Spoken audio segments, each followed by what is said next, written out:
So you want to know how to replace an O2 sensor, oxygen sensor.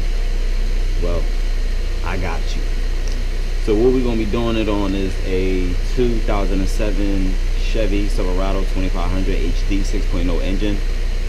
It's really simple and it's accessible. I'm replacing bank 2, sensor 2, and bank 1, sensor 2, so the rear O2 sensors. And pretty much one of them is lazy, stuck rich, and the other one just don't work at all. O2 sensor problems, codes, or this was a heater circuit problem, no activity, low voltage, high voltage. Most of the time it's always a problem with the sensor itself. It could be a problem with the wiring and shit. But for the most part, it's real easy. Within a couple minutes of this video, you will learn how to remove an O2 sensor. And this can apply to any year, make, and model. So before I begin this video, make sure you guys hit that like and subscribe button. And pretty much gonna do a voiceover. I'm gonna put my head strap on. So yeah, let's get it in. Alright, real quick, I know I said I was going to begin, but I want to show you something real quick just to let you know where the O2 sensor's at. So on this truck, as you can see, you got the 2 pipes coming from the head. It's going into one, joining into one, and a Y. Right here is oxygen sensor, bank 2, sensor 2. Then you have bank 1, sensor 2. And if you look right there, it's bank 1, sensor 1. And then one more right there, bank 2, sensor 1 and shit. So pretty much I'm going to be replacing this one and that one. And before I begin this job, I'm just going to spray it up with some PP blaster, loop it up, and then I'm going to let you know what tools you need.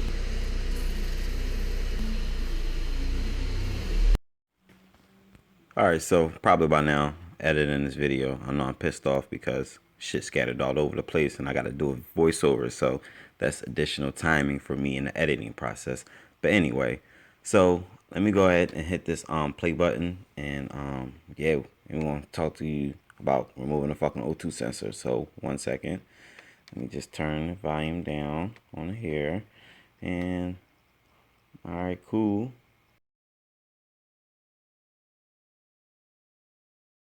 All right, so I got 3 different choices of tools to use from. The first one I'm grabbing is a 7/8 wrench O2 socket. That's 7/8 as well, and a shorter socket.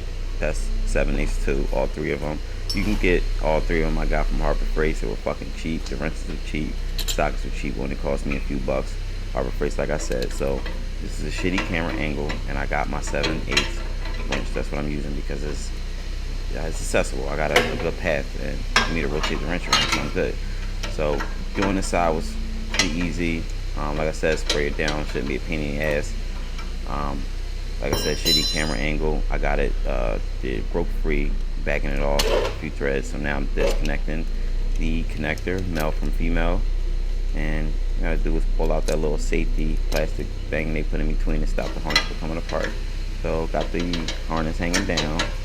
Actually connector, I'm sorry, and I'm finished unscrewing the O2 sensor, just backing it off a few times with the wrench, and then after, you know, if you turning, it comes straight out. You can just twist it with your hand, so I mean your fingers. So I'm twisting it, and well, I think I already did that, but at this point I'm about to pull it out, and yep, that's that. It's real simple. I'm on the floor working on a piece of cardboard. I used to catch some of the oil that drips off from the bottom of the fucking engine and shit. So got the packaging for the O2 sensor, got that out the box, and in your packaging you're gonna get your O2 sensor and some anti-seize, probably a fucking washer, but on this case I already got my washer on there. You want to match it up, make sure everything looks the same, make sure the connectors for the most part look the same. Some of them may be different, but they still work, but just pay attention. And you know, one may be longer than the other, whatever, regardless, as long as it plug up, you good. So this anti-seize, you want to take some of this anti-seize, you want to put it in between this thread, so that way when you go to take it back out, or the future mechanic or whoever, they won't have a fucking problem, nothing won't fucking lock up in there. So that's that, and let me take care of that for you, and then we're gonna go back in.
So I'll show you how to install one. I'm gonna do the other side. The other side is really fucking easy. I shouldn't have to fucking show you. If I gotta show you, then I ain't gonna insult your intelligence, but you incompetent like shit. So give me a second to do me.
Alright, so got both O2 sensors in, oxygen sensors in.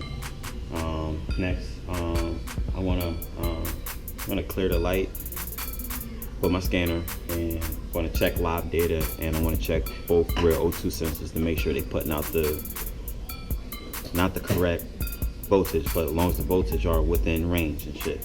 So give me a minute to plug everything up. All right, YouTube, I'm inside of the truck. Got my code reader, scanner, whatever you're gonna call it, plugged up into, you know, the system and shit. And I pulled up the O2 sensor. Data is a separate data. Good thing about GM, General Motor Cars, is that they provide a lot of sensor inputs and shit. So I'm able to go in and specific sensors and check that out. So people can bash American cars all they want, but if you think about it, they up there as far as technology. Now, I got all 4 O2 sensors up, and if you see on the side of the screen, I have a previous recorded video from when the O2 sensors were acting fucked up, and I got another video playing, like an overlay, that's what it's called, another video with it after I've replaced everything, with everything running fucking correctly and shit, and we good on that note. So I'm able to see on bank 1 sensor 2 and bank 2 sensor 2, they are switching. They are running good. All my O2 sensors fucking look good. Nothing looks abnormal. Unless, you know, the computer saw something that I can't fucking see. And the only way to fucking confirm that shit, you gotta go on a test drive. You gotta make sure your fucking monitors are set. When your monitors are completely set, wait 1 or 2 trips. Listen, once it's set, you good. Light ain't gonna come back on unless the computer sees other. So for the most part, that's pretty much how you replace the O2 sensor. Did a little mini debriefing on why I replaced it and shit, but overall, you got a sensor, heated circuit, no voltage, low voltage, high voltage, slow activity, stuck or lean, stuck rich, whatever it is, replace the O2 sensor and then go from there, or check the fucking wiring, or worst case scenario, it could be what wiring issue, connector issues, electrical problem, computer problem, but most of the time it's always the O2 sensor.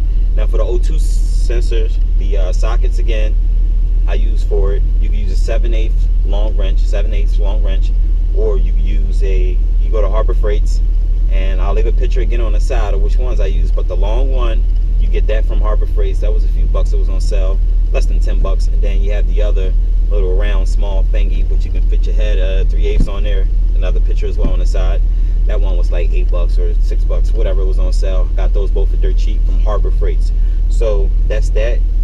Laid the tool layout for you. How to fucking replace it is fucking simple.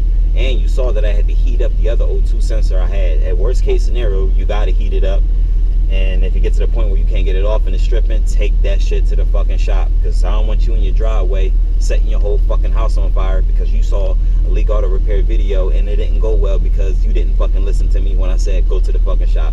This is for people of level of expertise, people of my skill set. We can handle this shit. You're do-it-yourselfer. You on YouTube for a reason looking it up, and I'm telling you, if you have to heat up the O2 sensors and you're in your driveway, if you're not skilled, please go to a shop, because You're gonna get stuck. You're gonna strip the threads. You're gonna set your whole house on fire. You strip the threads in an O2 bung.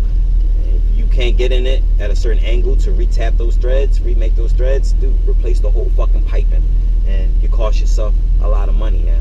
So I'm done talking about it. 2007 Chevy Silverado 2500 HD 6.0. This applies to most cars and trucks and shit. And I'm done talking. Make sure you hit that like button and please subscribe to my channel.